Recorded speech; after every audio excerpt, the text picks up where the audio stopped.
हरिः ओम। गणानां त्वा गणपतिगुं हवामहे कविं कवीनामुपमश्रवस्तमं ज्येष्ठराजं ब्रह्मणां ब्रह्मणस्पत आनशृण्वन् नोतिभिः सीदसादनं प्रणो देवी सरस्वती वाजेभिर्वाजिनीवती धीनामवित्रियवतु। ओं श्री महागणाधिपतये नमः। ओं श्री महासरस्वत्यै नमः। ओं श्री गुरुभ्यो नमः।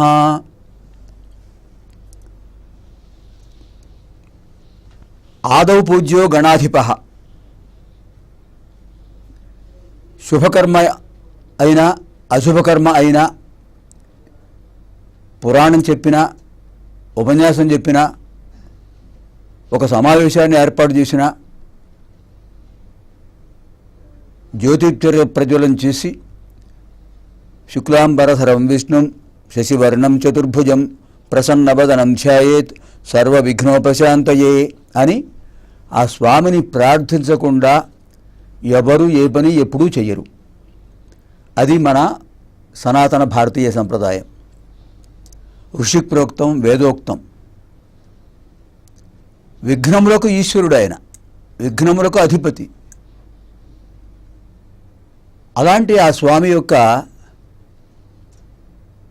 వ్రతాన్ని శ్రీ గణేశ చతుర్థి వ్రతం, ఆ వ్రతాన్ని దేశ విదేశాల్లో భారతీయులు ఎక్కడ ఉన్నా కూడా మర్చిపోకుండా భాద్రపద శుద్ధ చతుర్థి నాడు వ్రతం చేసుకుని సంతృప్తితో సంతోషంతో జీవితంలో మనకు ఆటంకాలు రావు, ఆ సిద్ధి గణపతి బుద్ధి గణపతి సర్వకార్యసిద్ధిని కలిగిస్తాడు అనే ఒక విశ్వాసంతో ఉంటూ ఉంటారు. అది మన సంప్రదాయం, అది మన సంస్కృతి. అలాంటి విశేషమైన మహత్తత్వం కలిగిన గణానాం త్వా గణపతిగుం హవామహే, అష్టవసుగణం, ఏకాదశ రుద్రగణం, ద్వాదశ ఆదిత్యగణం, తదితర ప్రమథగణాలు, అన్ని దేవతాగణాలకు కూడా సర్వదేవతాగణాలకు అధిపతి ఆయన. అలాంటి ఆ విఘ్నేశ్వర స్వామి యొక్క వ్రతాన్ని మనం ఈరోజు చేసుకుంటున్నాం. ఆ స్వామి యొక్క దివ్యమైన అనుగ్రహ పరంపర యాక్ట్ ప్రసార మాధ్యమ కార్యక్రమ సందర్శక మహాశయులందరికీ కూడా వర్షింపచేయాలి ఆ స్వామి అని ఆయనకు నమస్కారం చేస్తూ, అసలు విఘ్నములకు ఆయన అధిపతి ఎలా అయ్యాడు ఆ విషయాన్ని మనం తెలుసుకుందాం. మనం చాలా చోట్ల చూస్తుంటాం, ఎక్కడైనా ఒక గృహ సముదాయం ఉంటే, అంటే ఆంగ్ల భాషలో అపార్ట్మెంట్ అంటాం, గృహ సముదాయం ఉంటే ఆ గృహ సముదాయంలో ముందుగా విఘ్నేశ్వర స్వామిని ఒక పక్కన ప్రతిష్ఠిస్తారు. ఒక వీధి ఎదురుగా ఒక ఇల్లు ఉన్నప్పుడు ఆ వీధిలోంచి వచ్చే వాళ్ళందరి దృష్టి ఆ ఇంటి మీద పడుతుంది కనుక దాన్ని వీధి శూల అంటారు. ఆ దోషం పరిహారం అవడం కోసం అక్కడ ఒక చిన్న స్తంభం ఏర్పాటు చేసి ఆ స్తంభం మీద చిన్న వినాయక స్వామి విగ్రహం పెడతారు. అలాగే ప్రతి గృహానికి కూడా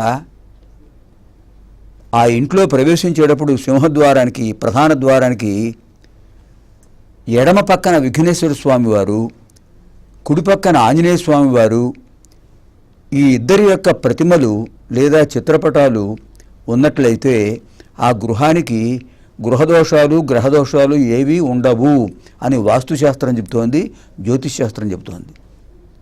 అనేక పురాణాలు చెప్పాయి.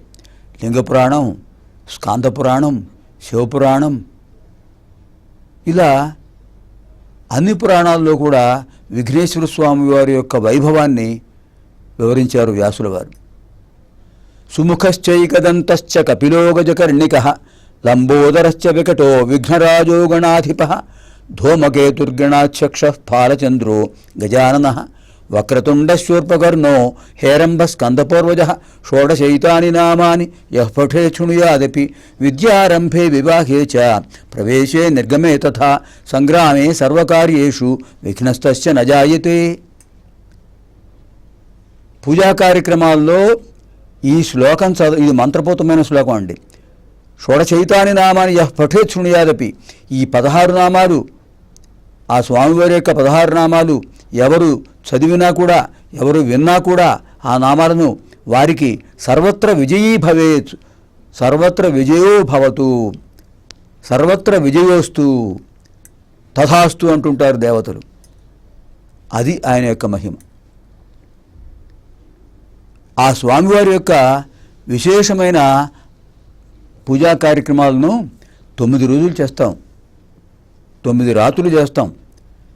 ప్రాతకాలంలో ప్రాతకాల పూజ, సాయంకాలం నక్షత్రోదయం అయిన తర్వాత ప్రదోష పూజ, ఇలా ఉభయ సంధ్యా సమయాల్లో స్వామిని ఆరాధించే పవిత్రమైన నవరాత్రి ఉత్సవం గణపతి నవరాత్రోత్సవాలు. మనకి సంవత్సరంలో విశేషమైన నవరాత్రోత్సవాలు 2. భాద్రపద మాసంలో భాద్రపద శుద్ధ చతుర్థి ప్రారంభమై చతుర్థి, పంచమి, షష్ఠి, సప్తమి, అష్టమి, నవమి, దశమి, ఏకాదశి, ద్వాదశి, అప్పటితో నవరాత్రోత్సవాలు, గణపతి నవరాత్రోత్సవాలు పూర్తవుతాయి. ఆశ్వయుజ మాసంలో ఆశ్వయుజ శుద్ధ పాడ్యమి ప్రారంభమై మహానవమి వరకు కూడా దేవీ నవరాత్రోత్సవాలు జరుపుకుంటుంటాం. ఈ 2 కార్యక్రమాల్లో కూడా చివర పూర్ణాహుతి అయిన తర్వాత ఇక్కడ స్వామివారి విఘ్నేశ్వర స్వామివారి విగ్రహాన్ని ఆ పత్రితో సహా పూజించిన నిర్మాల్యంతో సహా తీసుకువెళ్ళి ఉత్సవంగా తీసుకువెళ్ళి ప్రవాహోదకంలో నదిలోనూ కలిపివేస్తాం. అలాగే అమ్మవారి ప్రతిమను కూడా తీసుకువెళ్ళి ప్రవాహాల్లో కలిపివేస్తారు పూజా ద్రవ్యాలతో సహా. ఆ సందర్భం చాలా తక్కువగా జరుగుతుంటుంది. కానీ విఘ్నేశ్వర స్వామివారి నిమజ్జనోత్సవం మాత్రం యావత్ భారతదేశంలో జరుగుతూ ఉంటుంది. విదేశాల్లో ఉన్న ప్రవాస భారతీయులు కూడా దివ్యంగా చేసుకుంటూ ఉంటారు. అటువంటిది ఆ స్వామివారి యొక్క వైభవం. ఆదౌ పూజ్యో గణాధిపః అని చెప్తోంది వేదం. ముందు ఏ పని చేసినా గణపతిని పూజించాలి. చివరకు గణేశ చతుర్థి వ్రతం చేసినా కూడా భాద్రపద శుద్ధ చతుర్థి నాడు హరిద్రా గణపతిని ముందు ఆరాధించాలి. హరిద్రా గణపతి పసుపుతో స్వామివారి యొక్క ప్రతిమను గోపురాకారంలో ఏర్పాటు చేసి దాన్నే పసుపు గౌరీదేవి అంటారు. గౌరీదేవి అంటే ఎవరు? ఆ స్వామివారి యొక్క తల్లే కదండి, దుర్గామాత, జగన్మాత. అలా ఆ ఇద్దరిని ఆరాధిస్తున్నాం. 9 రోజుల పాటు స్వామివారి యొక్క నవనవత్వమైన రూపాలను ఆరాధిస్తుంటాం, పూజిస్తుంటాం. ఏమిటవి? లక్ష్మీ గణపతి, విద్యా గణపతి, వీర గణపతి, విజయ గణపతి, వరసిద్ధి గణపతి, కార్యసిద్ధి గణపతి, యోగ గణపతి, భోగ గణపతి, మోక్ష గణపతి. ఇలా 9 రూపాల్లో స్వామిని 9 రకాల అలంకారాలతో, నవవిధ అలంకారాలతో, నిత్యనూతత్వంతో నిత్య స్వామిని ఆరాధిస్తుంటాం. ఇంకా మరో విశేషం ఏంటంటే శివపురాణంలో ఒక విశేషం చెప్పారండి. స్వామివారికి 2 ధర్మపత్నులు, దివ్య కన్యలు వారు. ఎవరు వారు? సిద్ధిదేవి, బుద్ధిదేవి. సిద్ధి, బుద్ధి. విఘ్నేశ్వర స్వామి వారికి ప్రథమ పత్ని, ప్రథమ ధర్మపత్ని సిద్ధిదేవి, ద్వితీయ ధర్మపత్ని బుద్ధిదేవి. అంతరార్థం ఏంటంటే మనం ఏదైనా ఒక కార్యక్రమాన్ని ప్రారంభించేటప్పుడు స్వామివారిని ముందు పూజించి ఆయన అనుగ్రహంతో కార్యసిద్ధి పొందడానికి తగిన బుద్ధిని ప్రసాదింపజేయమని ప్రార్థిస్తాం. అంతరార్థం అది. సిద్ధి బుద్ధి సమేత విఘ్నేశ్వర స్వామి వారికి నమస్కారం చేస్తుంటాం. మరో విషయం కూడా చెప్పారు శివపురాణంలో. సిద్ధిదేవి కుమారుడు క్షేముడు, బుద్ధిదేవి కుమారుడు లాభుడు. క్షేమం, లాభం ఆ రెండు అపేక్షించకుండా ఉంటారా ఎవరైనా? అలాంటి స్వామివారిని మనం వినాయకుడు, విఘ్నేశ్వరుడు, గజాననుడు అని ఆరాధిస్తుంటాం. ప్రత్యేకంగా ప్రతిరోజు స్వామిని ఆరాధిస్తుంటాం, పూజిస్తుంటాం. ప్రతిరోజు శుక్లాంబరధరం చదవకుండా ఏ పని చేస్తుంటామండి? స్వామివారిని పూజిస్తుంటాం కదా. అలాంటి స్వామివారిని భాద్రపద శుద్ధ చతుర్థి నాడు ప్రత్యేకంగా ఎందుకు మనం పూజించాలి అంటే, ఆ రోజున స్వామివారికి విఘ్నాధిపత్యం ఇచ్చారు తల్లిదండ్రులు, పరమేశ్వరులు, ఆది దంపతులు, పార్వతీ పరమేశ్వరులు. దేవతలందరూ అడిగారట, స్వామి ఏ పని చేసినా మాకు ఆటంకాలు వస్తున్నాయి. అడుగులో హంసపాదు, వీటిని పోగొట్టడానికి ఒక అధిదైవాన్ని నిర్ణయించండి స్వామి. మేము ఆయనను పూజిస్తాం. ఆయనను పూజించిన తర్వాత మా కార్యక్రమాలు ప్రారంభించుకుంటాం. శుభాశుభములు ఏమైనా సరే. చివరకు మానవుడు మరణించినప్పుడు చేసే అంత్యేష్టి కార్యక్రమంలో కూడా ముందు శుక్లాంబరధరం చదువుతారు. ఎందుకంటే ఆ కార్యక్రమంలో కూడా విఘ్నాలు రాకుండా. అందుకోసమే కదా వాస్తుశాస్త్రంలో చెప్పిన విషయం. మనం లోపల ఇంట్లో ప్రవేశించేటప్పుడు సింహద్వారానికి ఎడమ పక్కన విఘ్నేశ్వర స్వామి వారి ప్రతిమ కనిపించవలసిందే. కుడి ప్రక్కన ఆంజనేయ స్వామి వారి రూపం, చిత్రం లేదా చిన్న విగ్రహం ప్రతిష్ఠించాలి, కనిపించాలి. కారణం ఏంటి? ఈయన విఘ్నాలు నివారిస్తాడు, ఆయన గ్రహదోషాలు నివారిస్తాడు. ఇద్దరూ గృహదోషాల మొత్తాన్ని పరిహరిస్తారు. ఒక ఆయన తొండం దేవుడు, ఇంకో ఆయన తోక దేవుడు. సామాన్య జనులు అలా అనుకుంటుంటారు. ఆయన గజాననుడు ఎలా అయ్యాడు? గజాసురుణ్ణి సంహరించిన తర్వాత ఎవరు సంహరించారు? నందీశ్వరుడు. గజాసురుడు వరం కోరాడు, స్వామి ఎప్పుడు నా దగ్గరే ఉండాలి అని. తథాస్తు అన్నాడు పరమశివుడు. ఎందుకంటే వాడు చేసిన తపస్సుకు తగిన ఫలితం ఇవ్వాలి కదా. ఆయన అక్కడ ఉండిపోతే కైలాసంలో ఎవరు మరి ఉండాలి కదా, కైలాసంలో పరమేశ్వరుడు ఉండాలి, అక్కడ ఉండిపోతే ఎట్లాగా అని పార్వతీదేవి కోరికపై శ్రీ మహావిష్ణువు నందీశ్వరుణ్ణి నందిగా అలంకరించి, ఒక ఎద్దుగా అలంకరించి, ఆయన ప్రత్యేకంగా దాని వెనకాల ఉండి బ్రహ్మాది దేవతలని మృదంగాలు మొదలైన వాయిద్యాలు కల్పించి అందరూ కామరూపులై గజాసురుడి భవనం దగ్గర గంగిరెద్దు విన్యాసాలు జరిపిస్తే ఆయన సంతోషించి ఏం కావాలి అంటే, ఆ రోజుల్లో రాక్షసులు కూడా వాగ్దానాన్ని భంగం చేసేవాడు కాదండి. ఒక మాట, నేను ఇలా మీకు ఏం కావాలో కోరుకోండి అంటే వాళ్ళు కోరింది అది ఇచ్చేసేవాళ్ళు. అంతేగాని నేను అలా అనలే, పొరపాటున అన్నాను, ఇలా అది అనుభవం ఇది అన్నాను, ఇలాంటి మాటలు వాడి దగ్గర ఉండేవి కాదు. వాడు రాక్షసులైనా అదో సుగుణం వాళ్ళల్లో. ఏం కావాలి, మేము అడిగితే అది ఇవ్వాలి, ఏది అడిగితే అది ఇవ్వాలి. సరే, నువ్వు కైలాసంలో ఉండవలసిన పరమేశ్వరుడిని నీ దగ్గరే ఉంచావు, తప్పు చేస్తున్నావు, నీలో అంతర్భాగంగా తీసుకున్నావు, మాకు ఆయన కావాలి అంటే సరే నందీశ్వరుని పంపించండి అన్నాడు. నందీశ్వరుడు తన కొమ్ములతో వాడిని సంహరించాడు. సంహరించే ముందు వాడు అడిగాడు తనలో అంతర్గతుడైన పరమేశ్వరుడిని, స్వామి నా శిరస్సును లోకారాధనీయంగా చేయండి, నా చర్మాన్ని మీరు ధరించండి, గజచర్మాంబరధారి, అలా నాకు మీతో పాటు నాకు ఆరాధన కల్పించండి, అందరూ నన్ను స్మరించేటట్టుగా చేయండి, అంతకంటే నాకేం అక్కర్లేదు స్వామి అని అడిగట్ట శివభక్తుడు. తథాస్తు అన్నాడు. స్వామి వస్తున్నారని తెలిసింది. పార్వతీదేవి పిండితో ఒక అందమైన బొమ్మను తయారు చేసి ప్రాణప్రతిష్ఠ చేసి, నాయన నేను లోపల పూజాది కార్యక్రమాలు చేసుకుంటున్నాను, ఎవరు రాకుండా చూస్తుండు. ఆయన కైలాస ద్వారంలో ఉంచితే ఆయన శూలం పట్టుకుని ఉన్నాడు. పరమేశ్వరుడు లోపలికి వస్తుంటే అడ్డగించాడు, లోపలికి ఎవరు రాకూడదు అని. ఆయన రుద్రుడు, కోపం ఎక్కువ. వెంటనే నా నివాసానికి నేను వస్తుంటే అడ్డగిస్తావా అని చెప్పి త్రిశూలం ఒక్కసారి ప్రయోగించాడు. వాడి శిరస్సు కాస్త ఎగిరిపోయింది, ఎక్కడ పడిందో తెలియలే. పార్వతీదేవి ఈ విషయం తెలిసి చాలా బాధపడింది. అప్పుడు బ్రహ్మాది దేవతలు వచ్చారు. పరమేశ్వరుడు ప్రమథగణాలతో చెప్పాడు,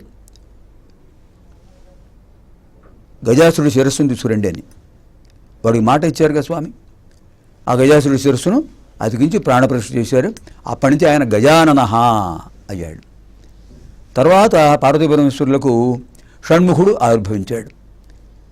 దేవతలందరూ అడిగారు, మాకు విఘ్నాధిపత్యం కలిగినటువంటి అధిదైవాన్ని నిర్ణయించండి అంటే, మరి ఇద్దరిలో ఎవరికి ఇవ్వాలి? ఇద్దరు కొడుకులే కదా.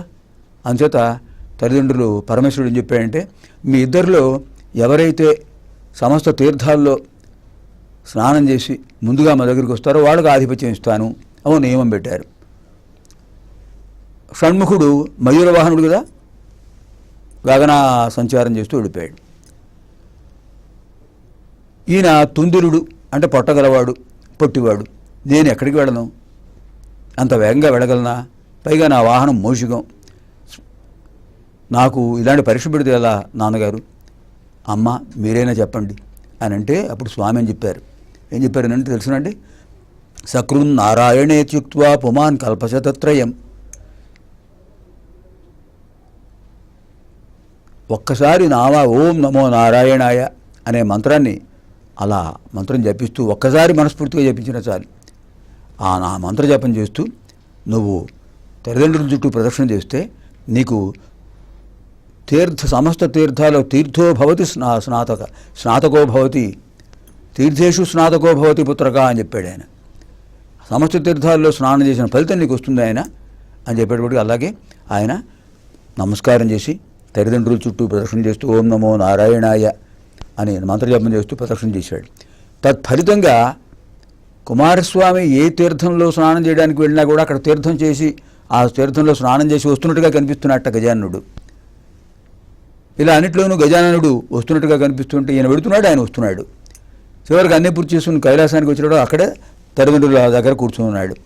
అన్నగారి వైభవం నేను అర్థం చేసుకోలేకపోయాను, అంటే ఈ ఆధిపత్యం ఆయనకే ఇవ్వండి, ఆయన అగ్రజుడు, ఆయనకే ఇవ్వాలి అని చెప్పిన తర్వాత ఆయనకు భాద్రపద శుద్ధ చతుర్థి నాడు విఘ్నాధిపత్య పట్టం కట్టారు. మరి రెండో అబ్బాయికి ఏమి ఇవ్వాలి? దేవసేనాని అన్నారు. తారకాసుర సంహారానికి అందుకోసం పుట్టాడు ఆయన. దేవతల సైన్యానికి ఆయన సైన్యాధ్యక్షుడు. భాద్రపద శుద్ధ చతుర్థి నాడు అందరూ విఘ్నేశ్వర స్వామికి అనేక రకాల ఇప్పుడు విఘ్నేశ్వరుడు ఇంతకుముందు గజాననుడు, ఇప్పుడు విఘ్నేశ్వరుడు అయ్యాడు, విఘ్నములకు ఈశ్వరుడు. అందరూ వాళ్ళ శక్తి కొద్దీ ఇచ్చారు, రకరకాల నివేదనలు పెట్టారు. అవన్నీ తీసుకుని ఆయన సంతోషంగా వచ్చి తల్లిదండ్రులకు నమస్కారం చేద్దామంటే ఆయాసంతో వంగలేకపోతుంటే ఆ చంద్రమౌళి శిరస్సు పైన చంద్రుడు ఉన్నాడు కదా, ఆయన ఏం చేశాడు? నవ్వెట్ట అపహాస్యం చేస్తూ, భలే ఉన్నాడే, పొట్ట భలే ఉందే. అదే దృష్టి దోషం అంటారు.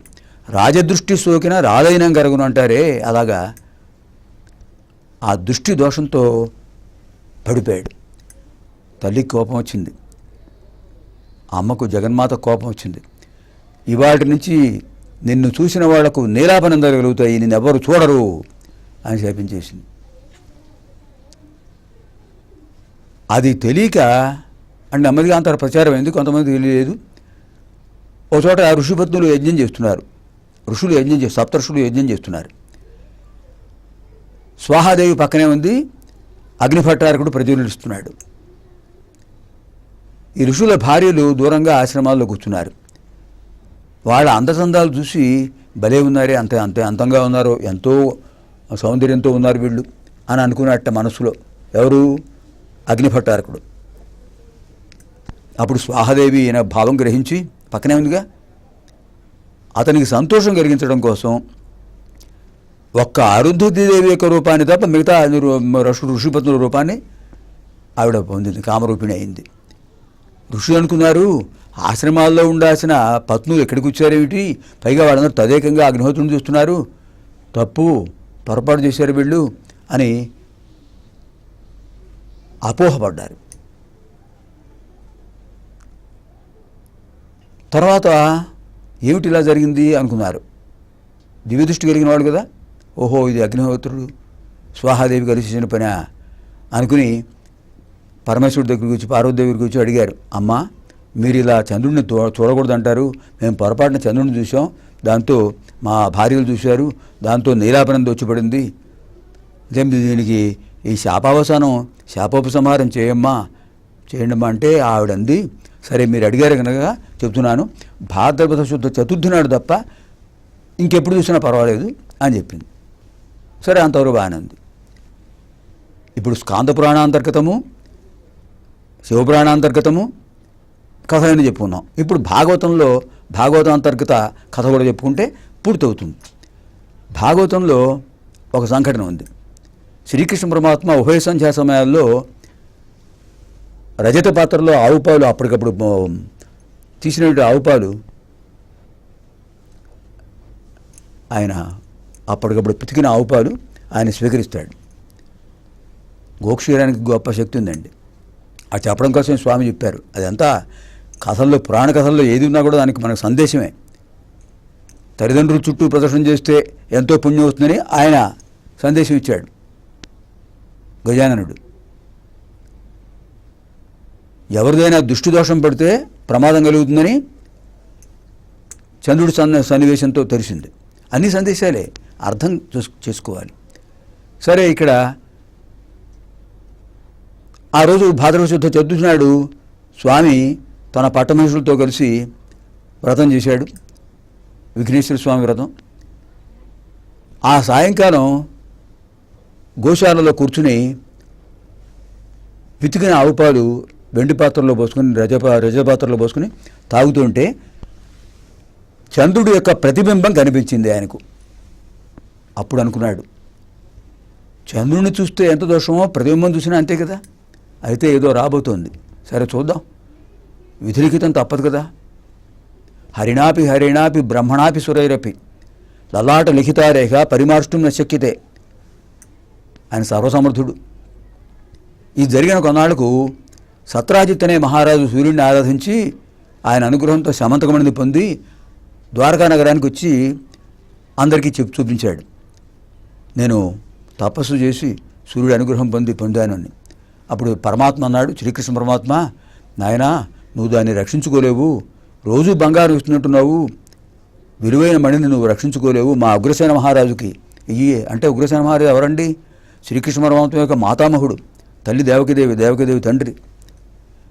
ఉగ్రసేన మహారాజు రక్షించగలడు, మేము చుట్టూ ఉంటాం, రక్షిస్తూ ఉంటాం, నీకు అవసరమైనప్పుడు తీసుకువెళ్ళు అంటే, భలేవాడివయ్యా, భలే చెప్పావు, ఇంత కష్టపడి తీసుకొచ్చింది నీకు ఇవ్వడానికే లేదా మహారాజుకు ఇవ్వడానికే అని చెప్పి కోపంతో వెళ్ళిపోయాడు. ఆ తర్వాత ఏమైందంటే వాడు తమ్ముడు నాడు ప్రసేనజిత్ అనేవాడు, వాడు అన్నయ్య ఒకసారి ఆ సమంతకమణి ఉన్నటువంటి హారాన్ని ఒకసారి ఇస్తే నేను కంఠహారంగా ధరించి నా మిత్రులతో పాటు అందరికీ చూపిస్తాను అంటే, సరేరా తమ్ముడు అని చెప్పించాడు. అని చెప్పి ఆ ఇవ్వగానే ఆ మణికంఠహారం వేసుకున్నట్ట, సమంతకమణి హారం వేసుకుని మిత్రులతో కలిసి అలా ఉద్యానవనానికి వెళ్ళాడు. తర్వాత అడవికి వెళ్ళాడు. వేగంగా వెళ్ళిపోతున్నాడు ముందుకు, మిగతా పరివారం వెనకాలన్నారు. మధ్యాహ్నం సూర్యకిరణాలు పడి సమంతకమణి ప్రకాశిస్తోంది ఎర్రగా. ఒక సింహం చూసింది, ఇదేదో మాంసం ముక్క అనుకుని ఒక్కసారి ప్రసేనుణ్ణి సంహరించి గుర్రాన్ని చంపి ఆ మణిని మాంసం ముక్కగా భ్రమించింది కదా, నోట గరుచుకుని వెళ్ళిపోయింది. జాంబవంతుడు చూశాడు ఆ సన్నివేశాన్ని. ఎవరండి ఆయన? త్రేతాయుగంలో శ్రీరామచంద్రుడి యొక్క అనుగ్రహం పొందినవాడు, మహానుభావుడు. ఆయన చూశాడు, దీనికి ఏం తెలుసు, మణి విలువ కొరికేస్తుందేమో లేదా అవతల పడేస్తుందేమో అని చెప్పి ఒక్క పిడుగుతో దాన్ని నేల మట్టి కరిపించేసి ఆ మణి తీసుకుని వెళ్ళిపోయాడు. ఆయనకు ఒక కూతురు ఉంది, ఆయన బ్రహ్మచారి. మరి కూతురు ఏమిటి అంటే, ఒక గంధర్వ కన్య శాపవశాత్తు శిశువుగా అడవిలో కనిపించితే ఆ శిశువును పెంచుకున్నాడు, జాంబవతి అని పేరు పెట్టాడు. ఆవిడ జన్మదినోత్సవం రోజు కానుక వేసి అమ్మ ఆడుకో కంఠహారం వేసుకో అంటే ఆవిడ మెడలో వేసుకుంది. సరే ఇక్కడ ఏమైంది, సత్రాజిత్తు తన తమ్ముడు మరణించాడనే విషయం తెలిసి కృష్ణుడే ఈ పని చేయించాడు మణి కోసం అని దుష్ప్రచారం చేశాడు. నీలాపనింద, చంద్ర ప్రతిబింబ దర్శన ప్రభావం అది గ్రహించాడు. ఇది ఆ ఫలితమే అనుకున్నాడు. కొంత పరిమిత పరివారంతో ఆయన శ్రీకృష్ణ పరమాత్మ ప్రసేనుడు మరణించిన ప్రదేశం చూశాడు, గుర్రపు సింహం అడుగుజాడలు చూశాడు, ఎలుగుబంటు అడుగుజాడలు చూశాడు, గుహలోకి వెళ్ళాడు. జాంబవతి మెడలో ఉన్న హారం చూశాడు, ఇచ్చేసేయి మణి అన్నాడు. ఇంతలో జాంబవంతుడు ఇచ్చాడు. ఎవరు నువ్వు అంటే మణి కోసం వచ్చా అన్నాడు. వాదోపవాదాలు పెరిగాయి. 28 రోజులు యుద్ధం చేశారట.